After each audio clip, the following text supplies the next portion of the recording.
एक इलेक्शन, एक थ्रोन और एक ऐसा सवाल जो कि पूरा इंडिया जानना चाहती है। तो दोस्तों आज मैं एक आपको ऐसा कहानी सुनाने वाला हूँ जो पॉलिटिक्स, पावर, करप्शन और बंगाल की मिट्टी की खुशबू से पूरी तरीका से Bengal has been making headlines for its election-related violence. Bombs were hurled at rival villages, polling boxes vandalized. Bengal is no stranger to polling violence, which has become a routine response to elections since the last decade. आज मैं बात करने वाला हूँ waste Bengal के 2026 के assembly election के, वो भी पूरा डिटेल में। 294 सीट होगा और 7 करोड़ से ज्यादा वोटर्स होंगे। जिसका रिजल्ट आएगा 4 मई 2026 को, या तो एक नया युग की शुरुआत करेगा या फिर एक नया रिकॉर्ड की नींव रखेगा। ममता बनर्जी जो कि 15 साल से कुर्सी पे 3 बार लगातार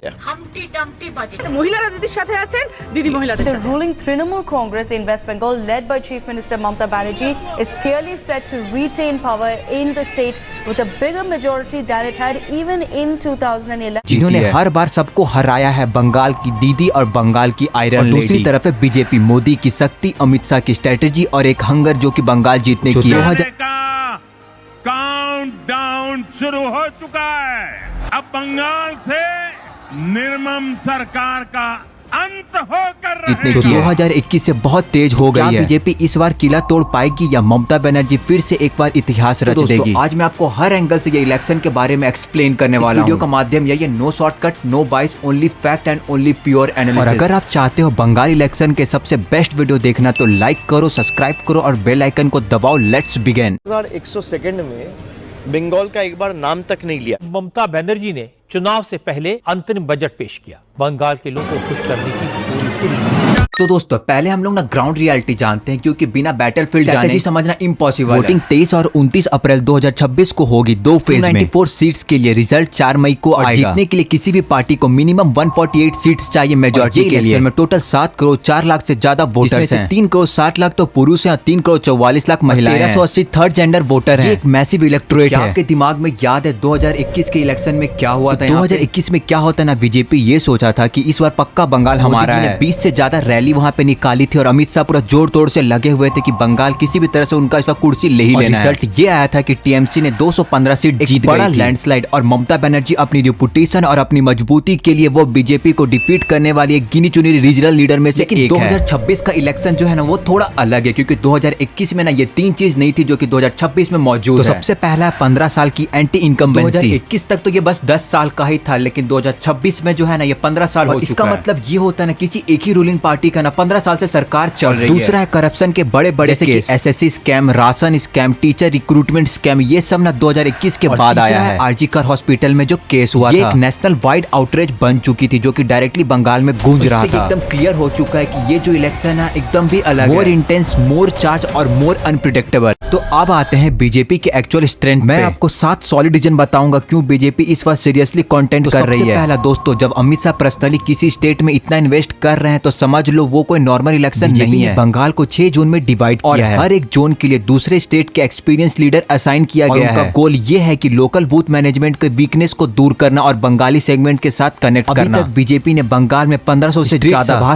कर चुकी है और ये पार्टी का टारगेट है कि स्टेट के सारे 80,000 बूथ तक पहुंचना है। 80,000 बूथ, ये एक मैसिव ग्राउंड ऑपरेशन है। ये जो सारा है ना बीजेपी का प्लानिंग नहीं बल्कि एग्जीक्यूशन भी हो रहा है। दूसरा रीजन ये है कि दोस्तों बंगाल में इलेक्टोरल वायलेंस कोई नया बात नहीं है। बंगाल के हर इलेक्शन में बूथ कैप्चरिंग, पोल वायलेंस ये सब होते रहा है। यही लोग ना बीजेपी के जो वोटर्स होते हैं ना उनको वोट देने से रोकते हैं। लेकिन इस बार बीजेपी ने एक बड़ा डिमांड पुश किया है और रिजल्ट आया। रिजल्ट ये आता है कि 1 मार्च 2026 480 बैटालियंस ऑफ सेंट्रल फोर्स बंगाल में डिप्लॉय कर दिया गया है। पार्टी ने ये भी डिमांड किया है कि सारे बूथों पे ना फेशियल स्कैनिंग या फिर कम से कम फोटोग्राफ लेना कंपलसरी हो ताकि फेक वोटिंग बंद हो। ये सब क्या है? ये बस वही है, बीजेपी ने पूरे अपने फील्डिंग सेट कर दिए हैं कि उनके जो वोटर है ना एकदम फ्रीली उनको वोट डाले और इस बार जो है ना ये इनका गेम चेंजर निकल जाए। तीसरा वाला है ना ये बंगाल 2026 इलेक्शन का ना सबसे बड़ा इंडिविजुअल ड्रामा। चलिए आपको भी सुनाते हैं। 2021 में ना शुवेंदु अधिकारी ने ममता बनर्जी को नंदीग्राम में हराया था। ऐसा रिजल्ट जो कि नेशनल हेडलाइंस बन गया और कोर्ट तक गया। 2026 में ना बीजेपी बहुत ही तगड़ा दिमाग लगाते हैं। बीजेपी ने शुवेंदु को डायरेक्टली ममता के भवानीपुर में भेज दिया है। शुवेंदु ना नंदीग्राम से भी लड़ रहा है। ये है एक ड्यूअल सीट स्ट्रेटजी। टीएमसी का काउंटर मूव ये होता है कि नंदीग्राम में टीएमसी ने पवित्रा कर को उतारा है। अधिकारी की ही पूरा क्लोज एड, यही लोग अधिकारी की जमीन को खुद देंगे, ये टीएमसी की सोच है। काफी तगड़ा मूव होने वाला बीजेपी की तरफ से। अगर शुवेंदु जीत गए तो ये काफी बड़ा शिफ्ट होने वाला बंगाल इलेक्शन। चौथा रीजन आप ये ले सकते हैं करप्शन, जो कि बीजेपी के पास एक काफी वैलिड पॉइंट है। कुछ मैं आपको बताता हूँ, जैसे कि teacher recruitment scam, SSC scam, municipal recruitment scam, ration distribution corruption, ये सब केस है। ये केस में टीएमसी के लीडर के अगेंस्ट ऑब्जर्वेशन दिया है। टीएमसी के एक मिनिस्टर ज्योति प्रिया ना, जो कि राशन स्कैम में ना एक्यूज है, लेकिन फिर भी हर बार टीएमसी ने उनको कैंडिडेट बनाया। अमित शाह ने ये सीधा कह दिया बंगाल अभी 8 लाख करोड़ रुपए के कर्ज में है। नए जन्म लेने वाले बच्चे के ऊपर सीधा 77,000 रुपए का कर्ज चढ़ा दिया जाता है। पूछते हैं कि एसएससी स्कैम किसका था, टीचर रिक्रूटमेंट का जो पैसा वो कहाँ गया, और म्युनिसिपल स्कैम किसका था। ये जो नैरेटिव है ना बीजेपी का, वो अर्बन वोटर में, मिडिल क्लास में, और जो न्यू यंग लोग आ रहे हैं ना जॉब सीकर, वो उनके साथ काफी अच्छा कनेक्ट कर रहा है। पांचवा रीजन आप ये ले सकते हैं ना कि बीजेपी ने परिवर्तन यात्रा लॉन्च की है। 5,000 किलोमीटर से ज्यादा कवर करेगी, 63 बड़ी रैली रहेगी और 282 छोटी गैदरिंग रहेगी। सारी चीज को पीएम नरेंद्र मोदी खुद एड्रेस करेंगे। 5,000 किलोमीटर मतलब कि बांग्लादेश तक जाना और वहां से रिटर्न आना, ये कैंपेन ना एक बड़ी पार्टी ही कर सकती है, जो कि काफी ज्यादा सीरियस है अपने इलेक्शन को लेकर। जो छठा रीजन है ना काफी ज्यादा मजेदार होता क्या है ना, टीएमसी ने अपने कैंडिडेट लिस्ट से ना खुद से 74 सीटिंग एमएलए को ना ड्रॉप कर दिया है। देखे तो हर 3 में से 1 को हटा दिया गया है। अनप्रेडिक्टेबल मूव है, जो कि क्लियरली इंडिकेट कर रहा है कि ममता बनर्जी को खुद पता है कि उनके बहुत सारे एमएलए अनपॉपुलर हो गए हैं। बीजेपी के लिए काफी ज्यादा फायदा बन रहा है। ये नैरेटिव को वैलिडेट कर रहे हैं, जब रूलिंग पार्टी को खुद के अपने कैंडिडेट पे भरोसा नहीं है तो आप उन पे क्यों भरोसा कर रहे हैं। लास्ट रीजन जो कि 7वां रीजन ये है कि टीएमसी हर बार कहती है बंगाल वर्सेस, जिसमें ना ममता ना खुद को अपने आप को बंगाल की प्रोटेक्टर बताती है। बीजेपी का काउंटर ये रहता है कि सेंट्रल स्कीम को बंगाल में रोक दिया गया है। आवास योजना, आयुष्मान भारत, बोलते हैं कि बंगाल के गरीब लोगों तक ना ये सब चीज नहीं पहुंच पाई है ना, कि ममता बनर्जी ना ये सारे स्कीम से ना वो लोगों को दूर रखती ताकि ना वो अपना एजेंडा को दिखा सके कि वही महान है, सेंट्रल गवर्नमेंट की तरफ से कोई भी मदद नहीं आ रहा। और बीजेपी इस एंगल से ना ममता को एंटी पीपल दिखा रही है। 7 रीजन तो मुझे बहुत ज्यादा तगड़ा लग रहा है बीजेपी के लिए। वैसे कुछ और ऐड करना चाहते तो आप मुझे कमेंट करके जरूर बताओ। अब दोस्तों, ममता बनर्जी को अंडर एस्टिमेट करना बीजेपी की सबसे बड़ी गलती हो गई है, और मैं आपको बताता हूँ क्यों। उनका सबसे पहला पिलर है वेलफेयर आर्किटेक्चर, बर्थ से डेथ तक स्कीम। और ये बंगाल की एक पॉपुलर एक्सप्रेशन बन गई है, जन्म से मौत तक, जिंदगी के हर पद के लिए एक छोटी ढोल बंगाल में। बहुत कुछ है, maternity benefit, women cash transfer, student support. के वेलफेयर आर्किटेक्चर के 3 बिगेस्ट पिलर ये हैं। मीर भंडारी कन्या श्री स्वास्थ्य साथी। पहला वाला है महिलाओं के लिए मंथली कैश ट्रांसफर, और दूसरा है लड़कियों के एजुकेशन हेल्थ इंश्योरेंस का। ये जो तीनों स्कीम है ना, वो वुमेन, रूरल वोटर और इकोनॉमिकल वीकर सेक्शन को टारगेट करते हैं। का एक स्ट्रॉन्ग वोट बेस बन जाते हैं। दोस्तों, आप मुझे बताओ, किसी भी घर में पैसा आ रहा है, बच्चों की पढ़ाई चल रही है और बीमारी में इलाज भी हो जा रहा है, तो वो वोटर इजिली चेंज करने के लिए अपने आप को कैसे रेडी हो जाएंगे। टीएमसी का एक बहुत ही बड़ा दूसरा पिलर ममता बनर्जी का ये है ना, कोई भी पार्टी या फिर पॉलिटिशियन बंगाल में एक चीज नहीं दे सकता, वो है ममता बनर्जी की पर्सनली चरिश्मा। ममता बनर्जी कोई एसी में बैठे रहने वाली पॉलिटिशियन नहीं है, वो खुद एक आम जनता की तरह जीती। 2021 में तो वो व्हील चेयर पे थी, फिर भी वो जीत गई। ममता बनर्जी ये खुद प्रेडिक्ट किए कि टीएमसी 2026 में 226 से ज्यादा सीट जीतने वाली है। बढ़ावा देना नहीं, ये बताता है एक लीडर का जो ये जानती है कि उनका बेस ग्राउंड कहाँ है। तीसरा पिलर है 74 एमएलए को ड्रॉप करना। ये कोई वीकनेस नहीं है, ये इनका स्ट्रेंथ है। टीएमसी ने 74 सीटिंग एमएलए को ड्रॉप करके 135 को रिटेन किया है, नया फेस को इंट्रोड्यूस की, खुद की पार्टी को रिफॉर्म करके ममता ने ये शो किया है कि वो अपने पार्टी को अडेप्ट कर सकती है। एक ही ओपिनियन है, कोई भी करप्ट या फिर अनपॉपुलर एमएलए को हटाओ ताकि लोकल को भी ये लगे कि यहाँ पे भी सब चेंजेस हो रहा है। स्मार्ट साइकोलॉजी है। चौथा पिलर का बात करें तो वो है एसआईआर का कंट्रोवर्सी। तो ये एक नया इशू है। होता क्या है ना, एसआईआर के अंडर में ना बंगाल के 62 लाख वोटर्स को ना हटा दिया गया वोटर लिस्ट। टीएमसी का कहना है ये एक्चुअल वोटर हैं। इस कंट्रोवर्सी को ना एक massive Bengal versus Delhi narrative में कन्वर्ट कर रही है। लोगों के मन में ये डर बैठा रही है कि उनके वोट खतरे में है। लोगों को लगता है कि उनके जो डेमोक्रेटिक राइट है वो खतरे में है। ये जो कंसर्न है ना एकदम सही दूसरे पार्टी पे ना काफी ज्यादा भारी पड़ सकती है। आखिरी पिलर मतलब कि 5वां पिलर ये है ना, बंगाल में एंटी इंक्यूबेंसी वोटर काफी है। अगर ये वोटर बीजेपी, लेफ्ट और कांग्रेस में स्प्लिट हो गए तो टीएमसी बहुत सारी सीट जीत सकती है। ये देखा जाए तो टीएमसी का एक नेचुरल फायदा है। तो चलिए अब वो बात करते हैं जो कि बीजेपी के सपोर्टर सुनना नहीं चाहते हैं। बीजेपी के लिए रियल चैलेंज क्या है? पहला चैलेंज ये है ना, सीएम फेस का एक बहुत ही बड़ा सवाल उठता है बंगाल इलेक्शन में। ये लगता है शायद ये बीजेपी का सबसे बड़ा वीकनेस है और ममता बनर्जी का एक नाम है और एक ब्रांड है, लेकिन बीजेपी के पास क्या है? पॉलिटिकल कमेंटेटर आशुतोष ये कहते हैं बीजेपी ने दिलीप घोष को हटाकर सामिक भट्टाचार्य को बंगाल का बीजेपी प्रेसिडेंट बनाया। दिलीप घोष के कारण 2019 में 18 लोकसभा सीट आया था, लेकिन सामिक भट्टाचार्य को कौन जानता है? बहुत ही बड़ा ब्लंडर इन लोग कर चुके हैं, एक पॉपुलर फेस को साइड लाइन कर दिया। बंगाल के वोटर को एक ऐसा सीएम कैंडिडेट चाहिए जिनका नाम हो, चेहरा और जिनके ऊपर वो विश्वास कर सके। शुभेंदु अधिकारी हैं, लेकिन वो जो है ना काफी ज्यादा कंट्रोवर्शियल है और ममता जी का लेवल पे वो नहीं आ पाते हैं। इनका दूसरा चैलेंज ये है 2021 का धमाकेदार। याद रखो दोस्तों, 2021 में भी सब लोग बीजेपी का ही फेवर लग रहा था, लेकिन 20 सेंट्रल मिनिस्टर ने बंगाल में कैंपेन की, रैली पे रैली की और रिजल्ट क्या आया? ममता ने 215 सीट जीत ली। बीजेपी के पूरे नैरेटिव को चूर चूर कर दी। तीसरा चैलेंज ये आता है ना बंगाली सेगमेंट ने एक इंपॉर्टेंट चीज एक्नॉलेज किया कि बंगाल में उनकी वीकनेस लोकली है, उन्होंने दूसरों स्टेट के लीडर को जोन में नहीं असाइन किया। अगर आप ये देखो तो ये एक तरफ से प्रॉब्लम भी, जब यूपी के लीडर बंगाल में आकर के बंगाली भाइयों को समझाते हैं, बंगाली पब्लिक को ये लगता है, उनको आउटसाइडर वाला फीलिंग आने लगता है। एक इंसिडेंट मैंने टीएमसी एमपी सौगता रॉय ने ऑब्जेक्ट किया जब पीएम मोदी ने वंदे मातरम कंपोजर बंकिम चंद्रा को दा कह दिया था। बंगाली कल्चर में दा मतलब होता है एल्डर ब्रदर। ये छोटा मूवमेंट था लेकिन बंगाली का कल्चर प्राइड को रिफ्लेक्ट करता है। बंगाली वोटर ना कल्चर सेंसिटिविटी को एक्सेप्ट करते हैं। बीजेपी का चौथा चैलेंज ये आता है जॉब और इकोनॉमी। बीजेपी टीएमसी पर अटैक करती है कि बंगाल में इंडस्ट्री नहीं आई, जॉब नहीं आई, लेकिन बीजेपी के सेंट्रल गवर्नमेंट पे भी सेम सवाल उठता है। अनएम्प्लॉयमेंट नेशनल लेवल पे क्या है, ये भी सवाल उठता है, क्या मोदी गवर्नमेंट ने बंगाल के यूथ के लिए कोई स्पेशल काउंटर अटैक न टीएमसी द्वारा किया जाता है। बीजेपी का जो पांचवा चैलेंज है वो है वायलेंस का। बीजेपी को डर है कि इलेक्शन वायलेंस उनके वर्कर और वोटर को बूथ तक जाने से रोकेगी। उन्होंने 480 बैटालियन सेंट्रल फोर्स डिमांड की और डिप्लॉय भी कर दी। रूरल बंगाल में जहां टीएमसी का लोकल राज है, सेंट्रल फोर्स काफी होगा? क्या बीजेपी के बूथ वर्कर टीएमसी के प्रेशर में काम कर पाएंगे? ग्राउंड रियलिटी का सवाल। तो दोस्तों जो इलेक्शन है ना वो नंबर से नहीं जीता जाता बल्कि वोट बैंक से जीता जाता है। चलिए यही चीजों को थोड़ा एक बार डिटेल में समझते हैं। देखो बंगाल में ना 27% ना मुस्लिम वोटर्स हैं। जैसे कि सब कोई जानता है कि टीएमसी का ये ग्रांटेड बेस है। ममता बनर्जी ना कॉन्स्टेंटली माइनॉरिटी फ्रेंडली पॉलिसी लाते रहती है। यहाँ पे ना बीजेपी के लिए कुछ भी नहीं है। पूरा 27% जो वोट है ना वो टीएमसी के लिए एकदम लॉक हो जाता है। फिर आते हैं हिंदू अपर कास्ट वोटर जो कि एकदम बीजेपी का एकदम ग्रांटेड बेस है। हमेशा से वोट ना बीजेपी को ही मिलता और मिलता रहेगा। लेकिन एक चीज यहाँ पे ये डिमेरिट है ना कि ये ना अकेले काफी नहीं है इनको जिताने के लिए। उसके बाद आते हैं एससी और एसटी वोटर्स। तो यहाँ पे टीएमसी की एसआईआर जो कंट्रोवर्शियल स्ट्रेटेजी है ना यहाँ पे काम करती है। टीएमसी वाला डायरेक्ट ये कहते हैं कि एसआईआर ना आप लोगों के लिए ही लाया गया था, आप लोगों का नाम को डिलीट करने के लिए। और ये जो है ना बीजेपी का प्लान था। ये जो कम्युनिटी है ना ये चीज को एक्सेप्ट कर ली कि बीजेपी सही में ऐसा कर रहे हैं तो ये जितने वोटर है ना आराम से टीएमसी की तरफ शिफ्ट हो सकते हैं। अब यहाँ पे बात आता है वुमेन वोटर्स का। जैसे कि मैं आपको प्रीवियस वीडियो में बताया कितना सारा स्कीम लाए थे वुमेन्स वोटर्स के लिए और ये सब चीज के कारण जितने वुमेन्स वोटर थे ना टीएमसी के लिए काफी ज्यादा स्ट्रॉन्ग बेस बन चुके थे। लेकिन जो आरजी कर हॉस्पिटल में जो केस हुआ था ना उसके चलते ना बहुत सारी अर्बन सिटी में ना वुमेन लोग गुस्सा हो चुकी है। बात कर लेते हैं लास्ट मतलब कि यूथ वोटर्स के बारे में। प्रोफेसर कुणाल ने कहा बहुत सारे यूथ वोटर टीएमसी के साथ करते हैं, गवर्नमेंट लिंक सेक्टर या फिर वेलफेयर स्कीम से रिलेटेड जॉब भी करते हैं। वो जो है ना इजिली स्विच नहीं करते। लेकिन अर्बन यूथ जो कि जॉब को ढूंढ रहा है, मेरिट बेस्ड सरकारी नौकरी चाहिए, वो करप्शन के केस से काफी ज्यादा गुस्सा में है। चलिए दोस्तों अब वो सवाल के ऊपर आते हैं जिसके लिए आप ये वीडियो का यहाँ तक आए हैं। सबके मन में यही है कि क्या बीजेपी बंगाल इलेक्शन जीतेगी? मैं आपको एकदम ऑनेस्ट और बाइस फ्री एकदम एनालिसिस। पहले बात करते हैं टीएमसी को क्या जिता सकता है, वेलफेयर स्कीमा का नेटवर्क या 27% जो मुस्लिम वोटर्स, बंगाली आइडेंटिटी का पॉलिटिक्स और 2021 किया जो पहले भी सोचे थे कि बीजेपी जीतेगी लेकिन ऐसा वो नहीं होने दी। अब बात करते हैं कि बीजेपी को क्या जिता सकता है। 15 साल की एंटी क्यूबेंसी या फिर करप्शन, जॉब और यूथ के फ्रस्ट्रेशन, अर्बन बंगाल में जो एंग्री सेंटर फोर्स से फेयर इलेक्शन करवाना, नॉर्थ बंगाल में स्ट्रॉन्ग सीट और एक सर्जिकल बूथ लेवल ऑपरेशन जो कि बीजेपी ने डिप्लॉय किया है। एनालिसिस देखे तो अगर बीजेपी ना 100+ सीट ले लिया तो यही इनकी बंगाल में अब तक की बिगेस्ट विन होगी और 2031 के इलेक्शन में एक सॉलिड फाउंडेशन ये बन सकते हैं। लेकिन अगर टीएमसी 160+ सीट जीत गई, प्रूव हो गई कि ममता बनर्जी इंडिया की सबसे रीजनल लीडर है और बीजेपी की बंगाल के एम्बिशन को एक बार फिर से एक बड़ा झटका लग जाएगा। मेरा फाइनल प्रेडिक्शन ये है ना कि टीएमसी को ना 150 से लेकर के 170 सीट मिलेगा और बीजेपी को मिलेगा आपका 100 से लेकर के 120 सीट और जो अदर है ना उनको मिलेगा 10 से 20 लेकिन दोस्तों बंगाल के वोटर कभी भी प्रिडिक्टेबल नहीं है। 4 मई 2026 तक कुछ भी हो सकता है। तो दोस्तों अब आपकी बारी आ चुकी है। आप कमेंट में लिखो टीम ममता अगर आपको लगता है कि फिर से इस बार ममता बनर्जी, या फिर लिखो टीम बीजेपी अगर आपको लगता है कि बीजेपी ममता बनर्जी का किला को तोड़ देगा, या फिर आप लिखो अदर अगर आपको लगता है कि किसी को मेजोरिटी नहीं मिलने वाला। मुझे कमेंट करके ये भी बताना कि ये वाला इलेक्शन में कौन सा इशू सबसे ज्यादा अफेक्ट करने वाला है। करप्शन होगा, जॉब होगा, वुमेन सेफ्टी होगा या फिर वो क्या होगा। अगर आपको ये वीडियो पसंद आया ना तो मेरे वीडियो को लाइक जरूर करना और अपने दोस्तों के साथ शेयर जरूर करना और ऐसी वीडियो के लिए मेरे चैनल को सब्सक्राइब भी जरूर करना। और हाँ एक चीज तो बताना भूल गए दोस्तों, बेल आइकन को प्रेस कर दो ताकि कुछ भी मिस आउट नहीं हो। जय हिंद, जय भारत।